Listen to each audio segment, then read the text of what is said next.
তুমি জানো তো সেদিন তুমি যাকে দেখেছিলে তার সাথে আমার মেয়ের বিয়ে হবে।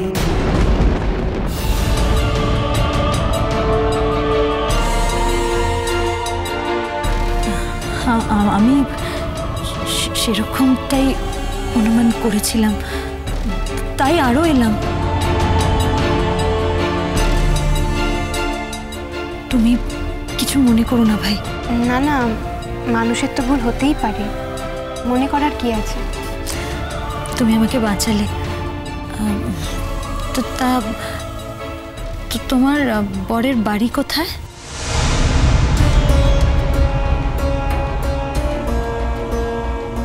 আসলে ছেলেটিকে ছোটবেলা থেকে আমরাই মানুষ করেছি, ওর বাড়ির সাথে তেমন কোনো যোগাযোগ নেই।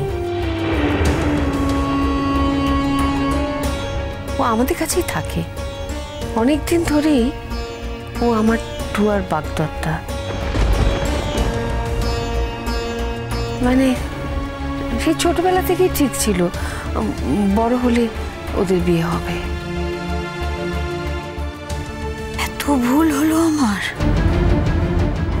অনুরাগকে চিনতে, আমার এত ভুল হলো। তাহলে একই রকম দুটো মানুষ পৃথিবীতে থাকতে পারে না? তবু আমি শেষ পর্যন্ত দেখতে চাই, শেষ পর্যন্ত। তোমার ফিনান্সিয়াল অবস্থা কিরকম মা? ওই ছেলের স্বামী নেই, তোমার আর্থিক অবস্থা ঠিক আছে তো? না না, অত সংকোচ করো না। তোমার যদি সত্যি কোনো অসুবিধে থাকে তাহলে তুমি ওকে বলতে পারো, উনি তো তোমার বাবার মতন, পারলে ও তোমাকে সাহায্য করবে। আমার একটা কাজের খুব দরকার। কত লেখাপড়া করেছো? মানে কি কাজ খুঁজছো তুমি? হিসেব নিকেশ করতে পারবে তো? আমি তো খুব বেশি দূর পড়াশুনো শিখিনি, ওই বিয়ে পড়তে পড়তে ছেড়ে দিয়েছিলাম। খুব কঠিন হিসেবের কাজ হলে তো আমি পারবো না। কাকিমা, আপনাদের বাড়িতে তো সামনেই মেয়ের বিয়ে, আপনাদের বাড়িতে কাজ করার জন্য কাউকে লাগবে না? তুমি আবার কি কাজ করবে? তুমি এত ভালো গান গাও, তুমি হলে শিল্পী মানুষ, তোমাকে দিয়ে কি আমি বাড়ির কাজ করাতে পারি? আমার যা যোগ্যতা আমি তো সেই কাজই পাবো। তাছাড়া কোনো কাজই আমার কাছে ছোট নয়, লজ্জার নয়। তারপর আপনাদের মতন একটা বাড়িতে আমি কাজ করতে পারবো, এটা কি কম পাওয়া? শোনো মা, তোমাকে একটা মন থেকে কথা বলি। সেদিন তোমার গান শুনে আমার মনে হয়েছে তুমি টুয়ার থেকেও ভালো গান গাও। তুমি যদি এখন টুয়াকে গান শেখানোর কাজটা নাও তাহলে তোমার একটা আর্থিক সংস্থানের ব্যবস্থা হতে পারে। ও তো নিজেই খুব ভালো গান গায়।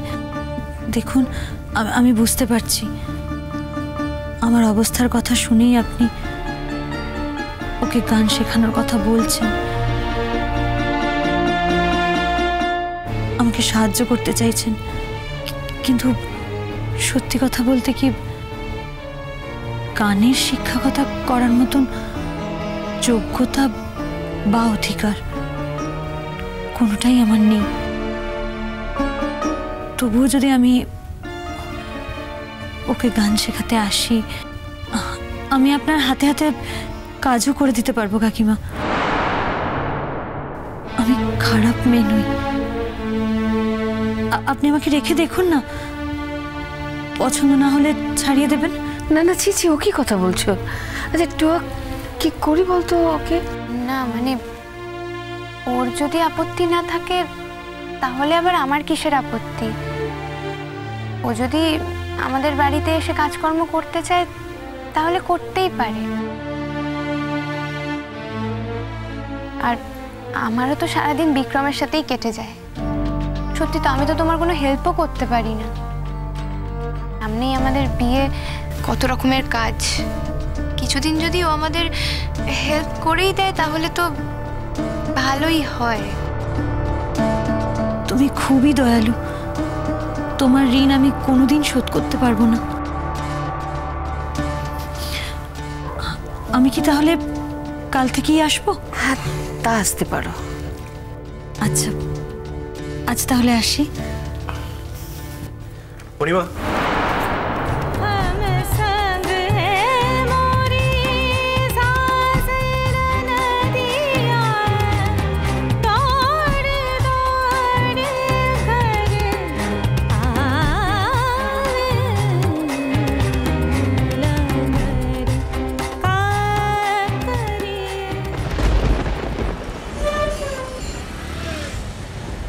চিনতে পারছিস মানুষটাকে? করছি একজন প্রাপ্তবয়স্ক মহিলার নাম অন্য কোনো একজন প্রায় অপরিচিত মানুষের মুখে উচ্চারিত হোক, আমি চাই না। আমি দরিদ্র হতে পারি, কিন্তু আমার সম্মানের দাম আমার কাছে অনেক বেশি। করছি, তুই কাকে কি বলছিস? গুরুজি এত বছর ধরে তোকে কতটা খুঁজেছেন, কিভাবে খুঁজেছেন তুই জানিস? তাই নাকি? আমাকে খোঁজার কারণ? করছি আমি নিজের স্ত্রীকে খুঁজতে গিয়ে কারোর কাছে কারণ ব্যাখ্যা করতে বাধ্য নই।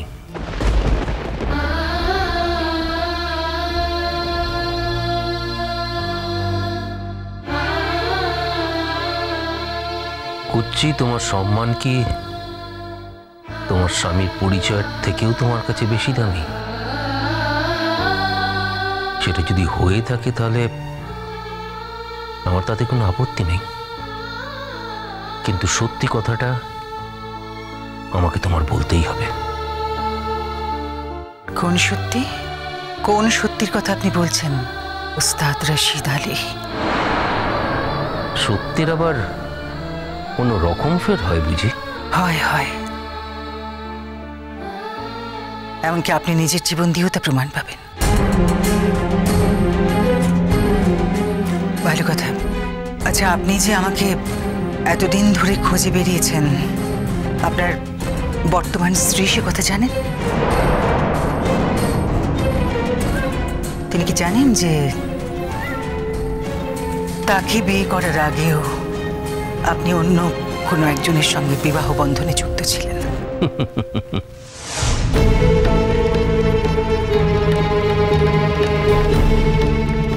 বর্তমান স্ত্রী মানে? এসব তুই কি বলছিস করছি? কেন অবিন্দা? তখন তো ওর আত্মীয়রাই বলেছিলেন, এমনকি এই তো সেদিন মেঘলাও বলেছে যে উনি বিবাহিত। মেঘলা বেটি কোনো মিথ্যে কথা বলেনি, যেটা সত্যি সেটাই বলেছে।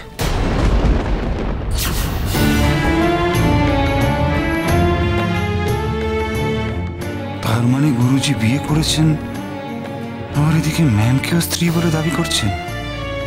অবিন্দা, অবিন্দা, আমি নিজের মতো ছিলাম, নিজের মতো থাকবো।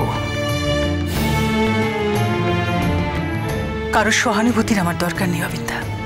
উনি যখন নিজের মুখেই বললেন যে উনি বিয়ে করে নতুন করে সংসার করছেন, ওনাকে বলে ওনার সেই সংসারে ফিরে যেতে। অবিন্দা, সুর ছাড়া আমার আর কিচ্ছুর কোনো প্রয়োজন নেই। সংসার তো আমি আজ করছি না, বহু বছর ধরেই আমি সংসার করে আসছি। বহু বছর আগে বর্ধমানের গ্রামের এক সঙ্গীত সাধিকার সঙ্গে আমার বিবাহ হয়েছিল। তাই মেঘলামা যেটা বলেছে সেটা তো মিথ্যে কিছু বলেনি যে আমি বিবাহিত, সত্যি কথাই বলেছে।